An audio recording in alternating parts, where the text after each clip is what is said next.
Hello, and welcome to another Buffalo Toronto Public Media Classical interview. My name is Marty Wimmer, midday host here at WNED Classical, and today we're celebrating the Neglia Ballet Company, 30 years of ballet here in Buffalo. And with me today, I have Sergio Neglia, the artistic director of the company, and Heidi Halt, who is the executive director. Welcome to Buffalo Toronto Public Media.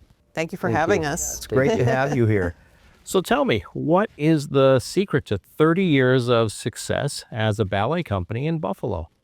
Well, it's just, I think the secret, which is not a secret, I think if you love what you do and you have a passion for what you do, that drives you to accomplish things that you never know. And you keep going on and loving what you do. I think that's what it drives us between Heidi and I. And we are the luckiest, I think, artists in the world because we do what we love. Great. I think that's absolutely true, that we love the art form and we pass that love onto our students, and whether they end up being dancers or not, what we keep hearing back from alum is that it is the way we work. It's through the love of the art form. It's not hard work if you love it. I mean, you work hard because you love it. Right. I think that's a thing. And then, our students feel that love and they want to work hard. One of the things the Neglia Ballet Company is known for here in Western New York are your annual productions of Tchaikovsky's ballet, The Nutcracker, at Shea's Performing Arts Center. What is it about your annual production that has become so special to audiences here in Western New York?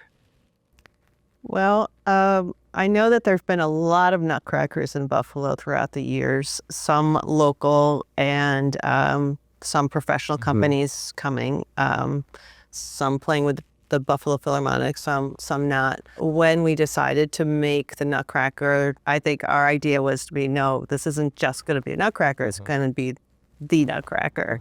And Sergio, he's amazing at telling stories through his choreography. So I think it's exciting in that part that some of the things are really unique to our production. We have an amazing battle scene that really, a lot of productions, a battle scene isn't so exciting, I feel, and we've been told. And it was all produced here by local designers. I think it's probably the biggest production that's ever been made in Western New York. And a lot of the guest dancers that come in, they are usually taken aback in a good way about how large and grand the production is. I feel like it's pretty magical. Yeah, it is magical. It is. It is. When is the production, by the way? This year it's December 6th, 7th, and 8th. It's the first year that we've added an additional performance due to demand. Good. Also changing that we used to have it at Thanksgiving and now we have it the week after, and we've realized that December is much better time for people to come and see a production. And we also embellish it every year. Every year there's something new to see. This year we have a brand new Land of Sweets, which we're really excited. That's the one thing that hasn't changed yet, and so we're excited about that. That's great. Can't wait to see it. You both have had careers as dancers in addition to running the ballet company and teaching. When you think back years ago, what, Sergio, drew you to dance in the first place? Well, that's pretty natural to me because my father and my mother, I grew up in an opera house pretty much. Like, when I grew up, it's like I grew up like my mother was pregnant dancing, and then she had me and I still was in the theater. So yeah, I grew up with the smells of bambalinas, I think you call wings, and odors of paint, and seeing people dancing, leaping, turning, male, female. I was kind of like an everyday, living my life with an everyday new production, new stories with my parents. For me, it's so amazing to see that creation every day, and the afterwards seeing them, that motivate me to really wanted to be like them. But that's what kind of like threw me to wanted to. I didn't know that to dance, I had to practice in the time. Yeah. So I thought that dancing was just leaping the way you wanted to do it and how you wanted to do it. So when I realized that, then I had to do the really rigorous work. It just drove you to be so precise. And so I didn't understand that I had to study so much, but that's what it drove me, my parents. Oh, that's wonderful. Now, Heidi, I know you grew up here in Buffalo, I did, right? yes. And so what was your path? What drew you to ballet? Just my mom taking me to ballet class starting at a really young age. At that time, there weren't a lot of great schools in the area. It took a while, but what I think drew my passion was just one teacher that I had. She actually taught at Nichols. Her name was Shea, and she was a ballerina at one point, but she would put on these crazy productions in school. She'd get all the jock boys to be in the production. We did things like Romeo and Juliet. She wasn't nice to everybody, but she loved me, and that was something that I don't know. It just always stuck with me. It took me a while to become a good dancer because there weren't like conservatories here so much. So I feel like I didn't always get the training was when I was later. Yeah. But I think that's also helped me become a very good teacher. Many people watching this conversation that we're having today, and people who generally tune to Buffalo Toronto public media, consider themselves lifelong learners. They don't necessarily know everything about every subject, but they like to learn new things. What would be one or two takeaways you would want them to have about ballet as people who might not know a lot about ballet right now but want to learn more? I remember the first time I saw my first production, and I was 4. I remember that clear, like today. And that was my father dancing Don Juan, Don Giovanni. And I think that was in a proper, for today, a story to watch because it's a little rated R. But I remember seeing my father dancing. It's really powerful. And I remember seeing that, the passion of my father's and artistically, the putting the way it was projected was so powerful. At 4 or 5 years old, I was like, boom. When we watch ballet sometimes today, for me, because I have seen so much ballet then, we lost the story and we lost the style of what you're watching. So when they come to see the production, it's just that we put our imagination on the stage. But I think that's what it is to me. Like when you go to see a production, the style, the efforts, or the passion, the artistry, everything comes together. And that's what I think that people, like when I was 4 or 5 or 6, takes with them. I think what we're saying too is that people look at how many turns or how high jump, and there's not really any expression behind it. And it doesn't necessarily have to be a story ballet, but you have to be captivated. And that, I think our audience is captivated not because of those things, how many turns.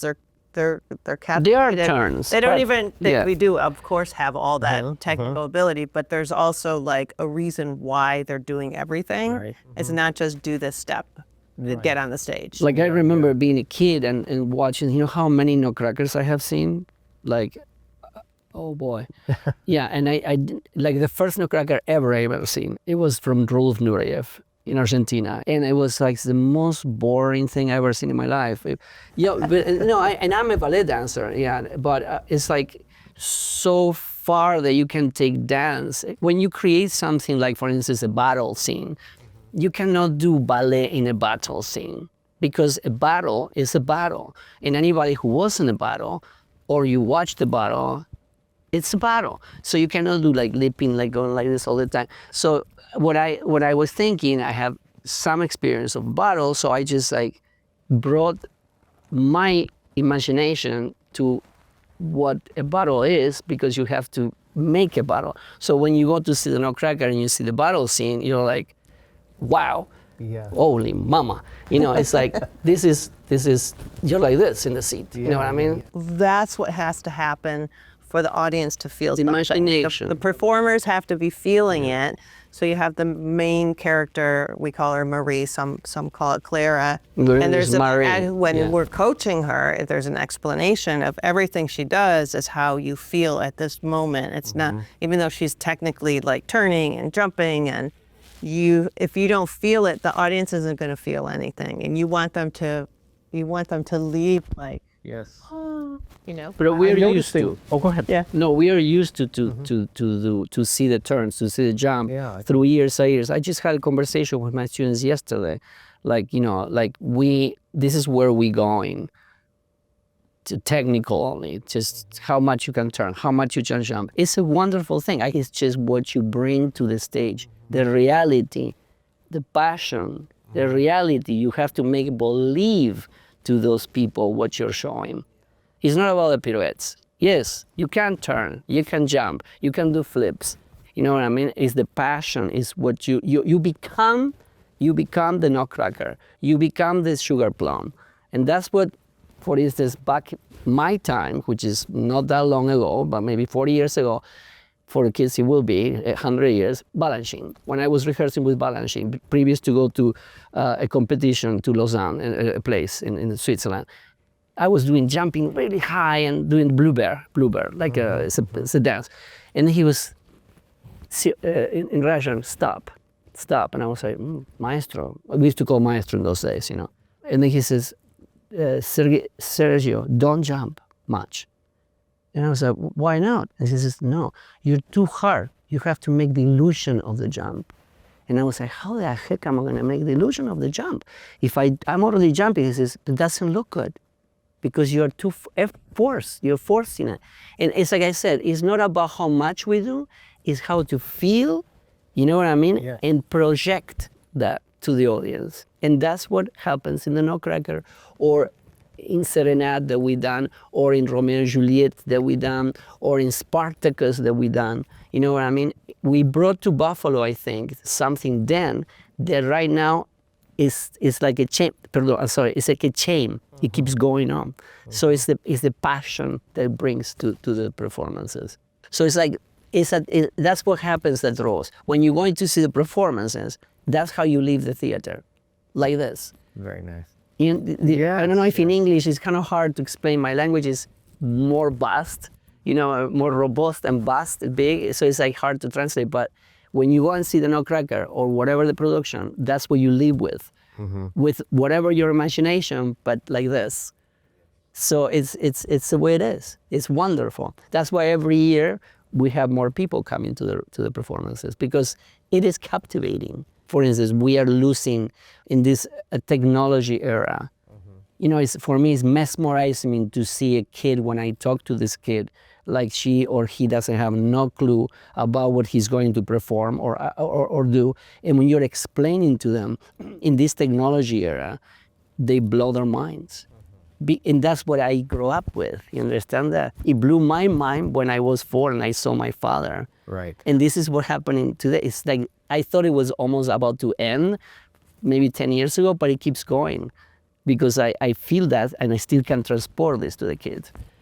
So I don't know how to, I think that's how the explanation. Well, I think that what is clearly coming through here from both of you is you absolutely love what you do. Of course. You have a passion for this. Of course. That I feel, as the person here having this conversation with you, I actually feel this, and I'm hoping it's getting into the camera that our viewers are feeling it as well, because I mean this passion is contagious, and I'm sure that in any production you do, whether it's the Nutcracker or any other, the audience members can really feel that. And I noticed through this whole conversation that theme of how people feel keeps coming back. Keeps coming back when you're a student. When you're a student, how does the teacher make you feel? When you're an audience member, how do you feel as an audience member from what's going on the stage? My takeaway is that there is the whole technical dimension, the athletic dimension, but there's also the whole human and emotional. But that's first. Yes, and That's first. I think a lot of that is lost, and it does start with the training. It's not recreational dance. No.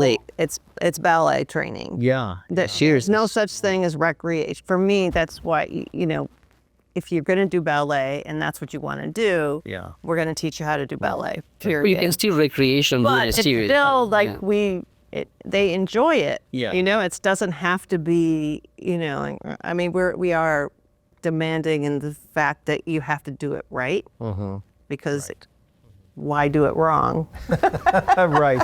if you are taught how to do it right, Well, I am so glad you came in today, and we're glad you've tuned in, and we hope you'll tune in for the next one. And I just want to thank Sergio and Heidi for being here today. This has been a lot of fun, and we hope to see you at the Nutcracker in December, and we hope that you'll come on back for many more interviews here at Buffalo Toronto Public Media. Thank you.